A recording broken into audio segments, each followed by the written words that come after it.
Since shortly after their move to Toronto, Burton headquarters has been a rolling property about an hour north of the city. We had $1,000 in bonds, and that's what the first 3 acres cost us. There's no water on it. And we bought it, and I paced out the front of the house, and somehow we got the thing built. And we moved in 1950. We had no doors and no windows, and no furniture except orange crates. We cooked on the fireplace. And the fridge, I remember, was plugged in the front room. We had an old fridge, but no stove yet. We acquired those as time went by.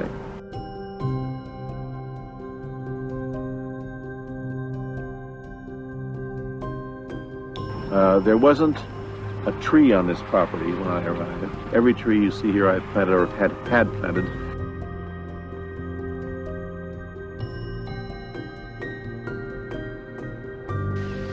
I'm going to leave all of this that you see, and my house, and half of all of my money to either the Writers Development Trust, which are now listed in the will if they're still around, as a retreat for writers. I've written 26 books here. I think it's a good place to work as a writer. You can get out and stretch your legs. There's a big house you can live in with your wife or girlfriend. And the other half? The other half to my kids. There's about 8 of them, so it won't be too much for them. I don't believe they should get too much. You won't believe this. This was all lawn about a year ago. Now it's a forest. And you know what's going to happen after I die? Some son of a bitch is going to come and clear it again. How's it going, Nowhere crew? Welcome back to the channel. Today I got a very interesting spot for you. At the time when I was filming it, I didn't realize that this was a famous Canadian author's home, but after doing a little bit more research, I realized that he was quite well known. So I do want to give some history about the man before we start. His name was Pierre Burton. He was among Canada's best known writers and was particularly well regarded as a serious popularizer of Canadian history. He was also a journalist and a broadcaster. Burton wrote 50 best-selling books mainly about Canadiana, Canadian history, and popular culture. Obviously there's a lot more information about him. I can't fit it all into this video. It was a very long life that he had, and he did a lot of different things. He's best known as a very popular author. He was born July 12th, 1920 in Whitehorse, and he passed away November 30th, 2004 in Toronto. So that's just a little bit of history about him. I did use some archival footage throughout this, so you can, go and see the actual full videos. You can look them up and stuff like that. Because I'm giving a lot of information out on this place, please don't go to this house and trash it. I know it's already pretty bad, but, respect it. Don't go messing with the land. It's still a very nice property. Could be used, maybe fixed up one day. But, yeah, with that, let's get into this video. I'll show you guys around. Just remember, I didn't have the information that he was an author before filming this, so I didn't mention that much, but, regardless, I still hope you guys enjoy it. So, let's get into it. Alright, so we're still pretty close to the road. We haven't made it very far into the property yet, but super overgrown already. Oh yeah, I can see it over there in the distance. It looks really retro. So that's always cool. You guys can see how overgrown this is. This is supposed to be the driveway, I believe.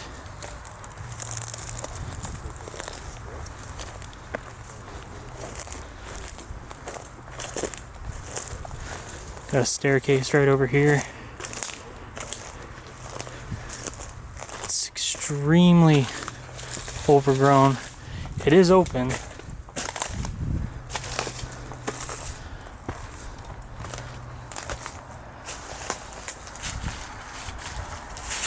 Let's do an exterior walk first, though.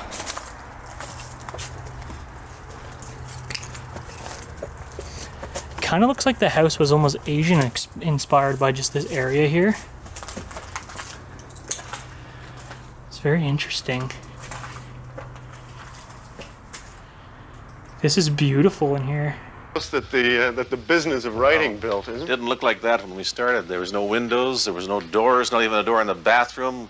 I wrote my first 4 books in orange crates to pay for the mortgage in this house, which seemed like a lot to me then. It wasn't very much. It was only $8,500, but boy, it was a huge sum in those days. Newspaper salaries in those days. It was.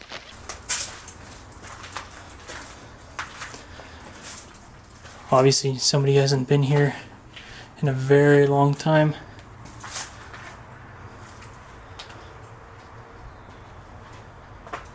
Be such a nice place just to hang out in here though, my gosh.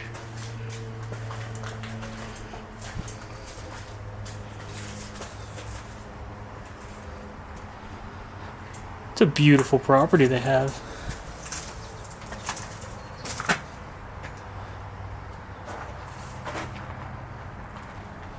Oh, it looks like somebody tried to set it on fire at one point. What even is this, a garage? It is a garage. Okay, we missed the driveway by a little bit. It's right here. We're close. Like, what a unique little house this is. You don't see them built like this very often. I apologize if it's a little hard to see, guys. It's really sunny out, so doing the best I can with the weather we got. It's also like 36 degrees out, so I'm simply dying. Love the stonework here. It's beautiful. This was a high-end house probably back in the day, though.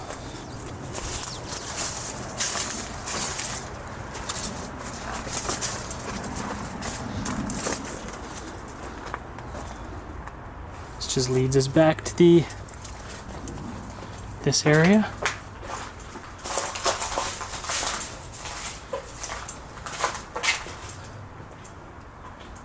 Let's go around the back, see what we can find.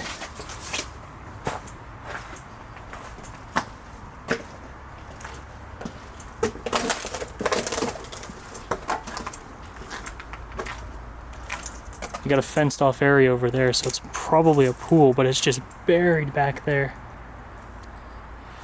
See the staircase going down to it. This is a really cool little place.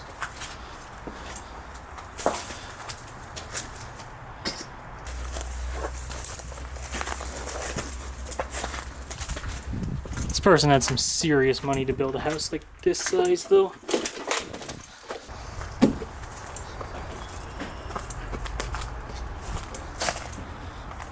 A big birdhouse.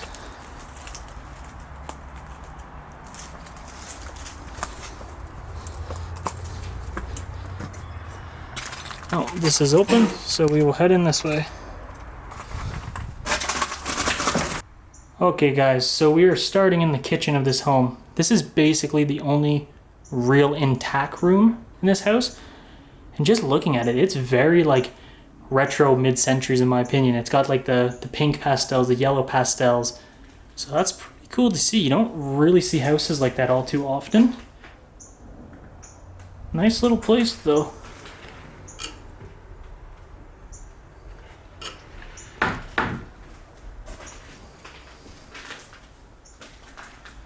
Nice little burners on the top. Looks like they got 2 ovens. They do. Must have been cooking up a storm in here. They got a Frigidaire.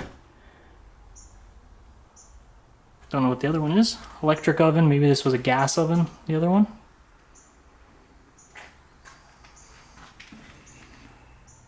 Cool place though. I love the giant countertop.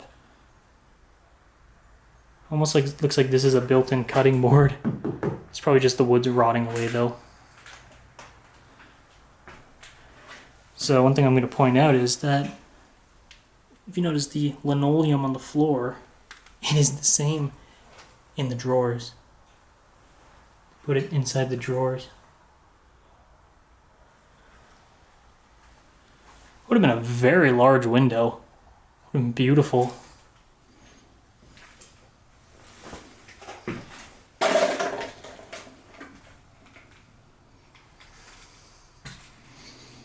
Still got your phone.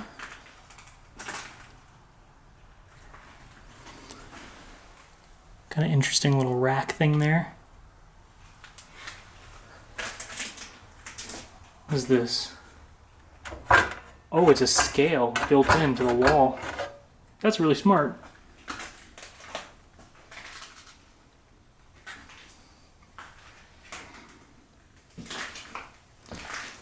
I like this little partition. I don't know, just something about it. I like the look of it.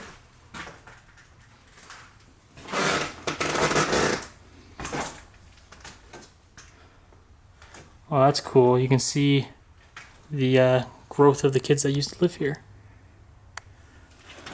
When did it start? Started with Joanna on December 3rd, 1995 or 94.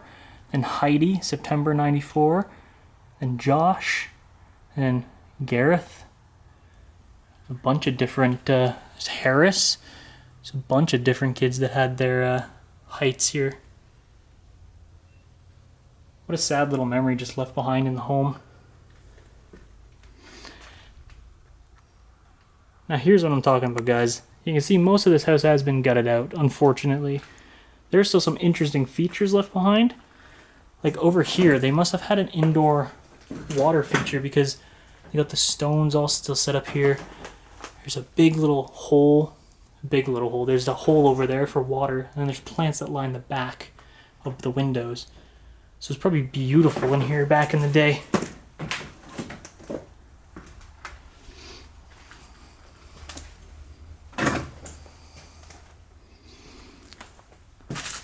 This is also a beautiful, stone fireplace.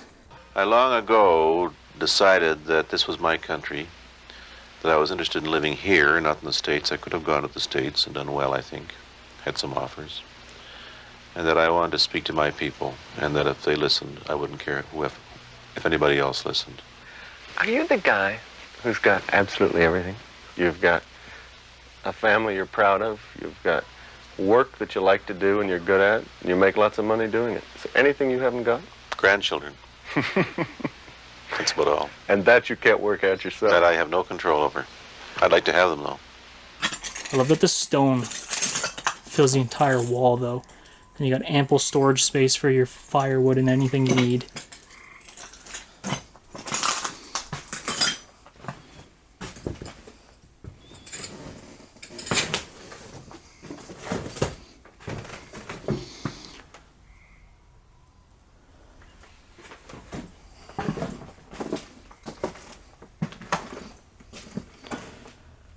Well, it's a big hallway. We're going to finish this upper area first, obviously, but there are certain doors that are like nailed shut, like this one, so I can't go out there.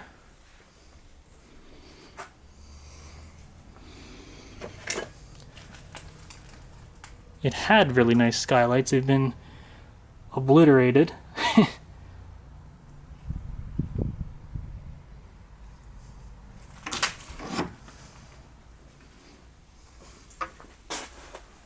Nice little built-in too. I guess this was the original wallpaper in the home.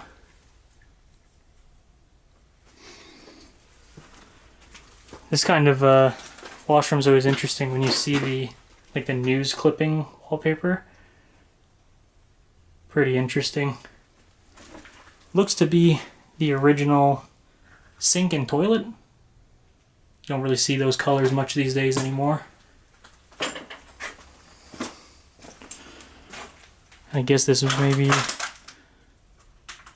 bathroom, a bigger one, or the shower's just here for some reason. It's hard to tell. Wow, the stone wall keeps going too. Man, the amount of spiders and stuff up there. That's disgusting. Look at that. Gross. Some big boys there too. This has really been gutted out down here. Large boiler. Makes sense in a house this size. It's annoying because there's nice pieces of I don't know if it's teak wood specifically, but there's that style of wood. And it's just been gutted out the whole house. Wow, look at this bathroom.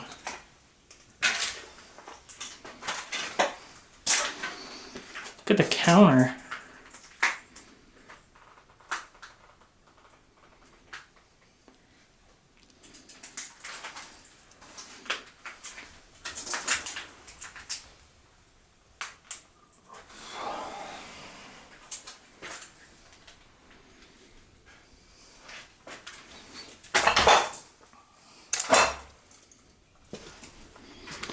Every so often you just catch a little glimpse of what the house used to be. It's a bit sad. Like, my guess is this entire room was wooden in here. Just based off the shelves right there. And obviously the wall.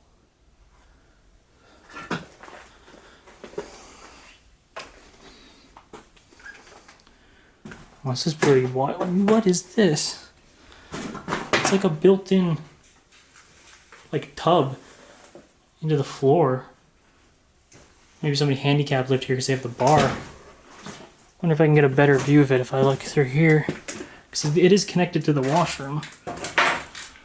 Yeah, check that out. Isn't that kind of weird? Too bad it's covered in a bunch of debris. Looks like a sauna room.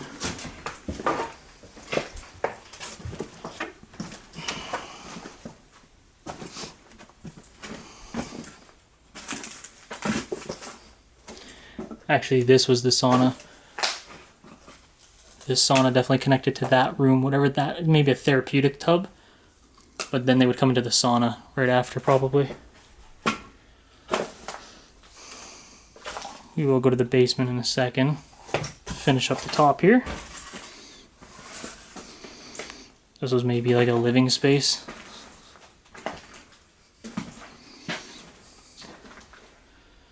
Somebody obviously had a vision to convert this like mid-century interesting, I don't know if it's a bungalow or not, but this mid-century marvel into something.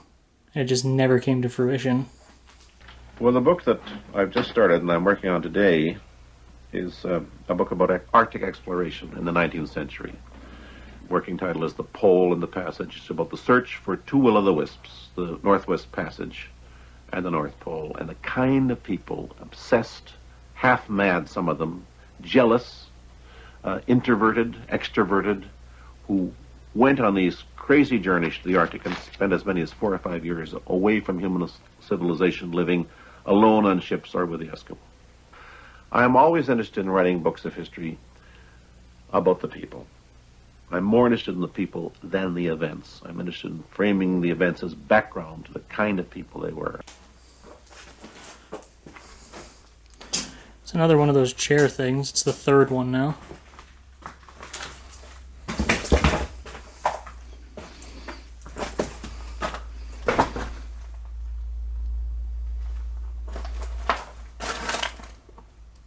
I don't even know over here. Don't even know what this would have been. Maybe a bedroom.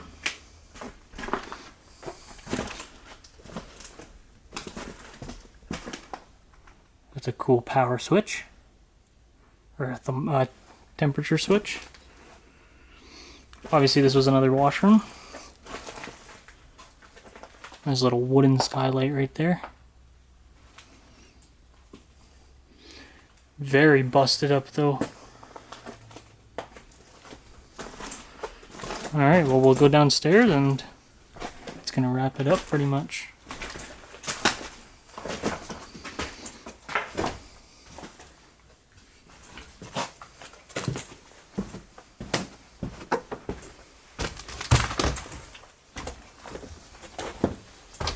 Smells very musty down here.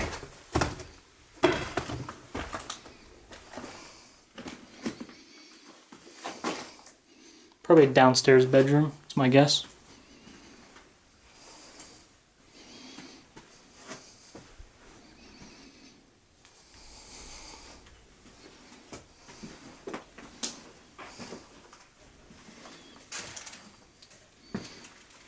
The curtain? What's this for? What a weird washroom. Wait, the sink was on the wall. How would you have room to walk around there? Okay, well, where's the bath? Oh, it's over here. In its own little room.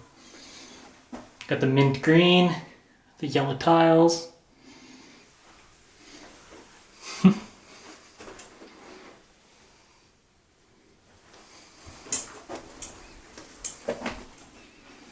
Definitely was a little mid-century house, I think, though, guys.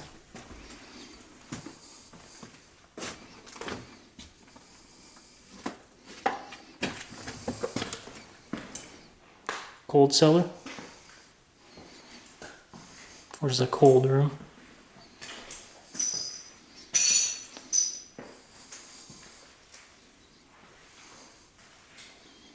A massive cedar closet.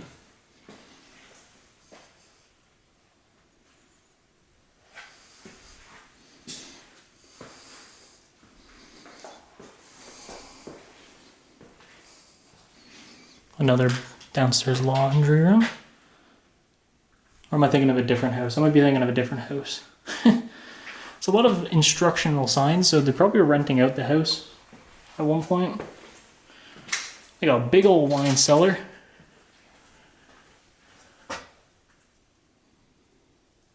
Wow. I could hold a huge amount of bottles in there. And right there too. And right there too. I think that's the entire basement though. It's not really big, but it is what it is, right? Looks like Brandon figured out how to get to the pool. I just guess I walked right by this. So that's fun. It is massive.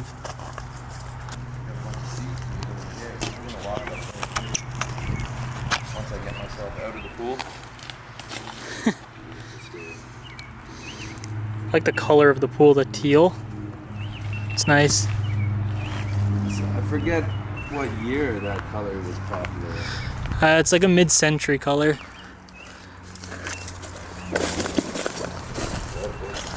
It's just a bag.